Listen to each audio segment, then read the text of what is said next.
गुरुदेव, जब हम किसी संत के दर्शन करते हैं, क्षण भर के लिए सही हो, असीम शांति का अनुभव होता है। चित्त एकदम शांत, कोई भी विचार नहीं, शरीर मतलब भावनाएं आती रहती हैं। वहीं दूसरी तरफ कुछ दिन और निवास करने पर अपने हृदय में बहुत सी जलन की, ऐसा लगता है कितने पापी हैं हम, अवगुणों से भरे हुए हैं हम। तो महाराज जी, शांति और जलन एक साथ चलती है महाराज जी, इसका? हाँ, बहुत सुंदर। चूंकि वहाँ भागवतिक परमाणु होते हैं, तो पहला जो हमारा संयोग होता है वो भागवतिक परमाणु हमें आनंद सहज देता है।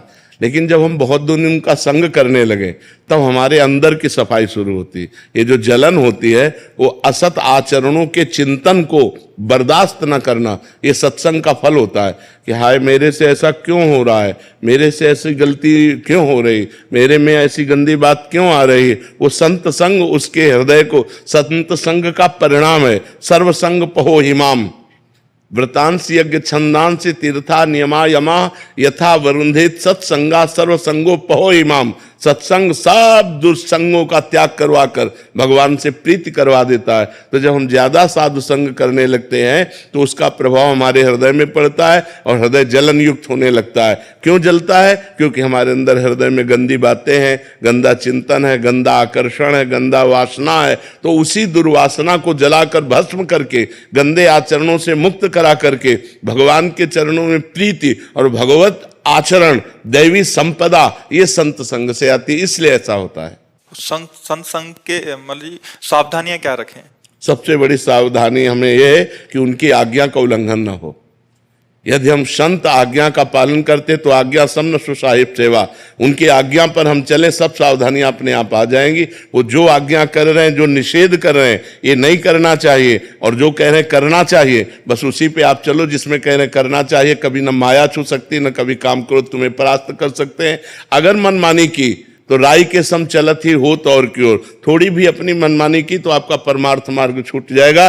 नहीं तो माया नाम की कोई चीज ही नहीं है कि आपको परास्त कर सके, केवल भगवान ही भगवान है। जब हम गुरु आज्ञा, संत आज्ञा, शास्त्र आज्ञा का उल्लंघन करते हैं तो फिर हमें भ्रम फंसा लेता है। माया का मतलब भ्रम फंसा लेता है कि स्त्री में सुख है, पुरुष में सुख है, रुपये में सुख है, मान बढ़ाई में सुख है। पूरा जीवन इसी भ्रम में नष्ट हो जाता है। और जब हम सत्संग करते हैं तब ये लगता है नहीं, सुख तो भगवान में है, भगवान के नाम जपने में, भगवान की आराधना में है, सत्य मार्ग में चलने में है, संयम में चलने में है, धर्म से चलने में। ये बातें हमारी समझ में आ जाती है। सरकार बड़ी थी, आपके दर्शन लाभ की सरकार बस जिज्ञासा थी कि बस आपको निहारते रहे थोड़े। ये तो आपका प्यार है, आपका दुलार है। सरकार, अभी जो आपने कि ऐसे गुरुदेव भगवान के जीवन में कई संस्मरण हुए। एक बार गुरुदेव भगवान प्राय वृंदावन में तो ऐसे ही रमण करते, तो 2 बार उनको महाराज जी सर्प ने डसा और हम सब चिंतित भये। गुरुदेव भगवान कहे कि हमें कुछ नहीं हुआ होगा तो सर्प को होगा जा करके। ठीक है। और एक बार जे हमारे ही गुरु भाई सेवा में थे, राजभोग ठाकुर जी के हुए, तो थाल में प्रसाद आया ठाकुर जी का, तो दही में छिपकली होगी, गिर गई होगी। अब जैसी सरकार ने आरोगा तो वो एक ग्रास पाया तो वो छिपकली एकदम उछल के वहां से दही की कटोरी से गिरी। तो गुरुदेव एक बार तो विचलित तो हमको फोन लगाया कि कहाँ जल्दी आओ, ऐसे ऐसे हमको छिपकली, गिरा हुआ दही पा लिया है ये। तो हम लोग चिंतित हुए, तो आसपास जो संत थे सबको बुलाया, क्योंकि गुरुदेव भगवान डॉक्टर पे विश्वास नहीं करते जय। तो फिर भी हमने प्रयास किया, हमने कहा महाराज जी कुछ तो औषधि चाहिए, क्योंकि इस प्रकार आप बता रहे हैं। उन्होंने कहा अगर औषधि चाहिए, हमारे लिए चाहते हो कुछ, तो तुरंत तटीय स्थान भगो, वहां से रज लाओ, मोहनी बिहारी जी का चरणामृत लाओ, उससे बड़ी हमारी औषधि नहीं है कुछ। और पूरा जीवन सरकार उन्होंने ऐसे ही व्यतीत कर दिया, एकमात्र बिहारी बिहारी जी के आश्रित, किसी डॉक्टर पे, किसी उस पर विश्वास नहीं। संयम, नियम, भजन, इनमें बड़ी ताकत होती है, इनमें भागवतिक ताकत होती है।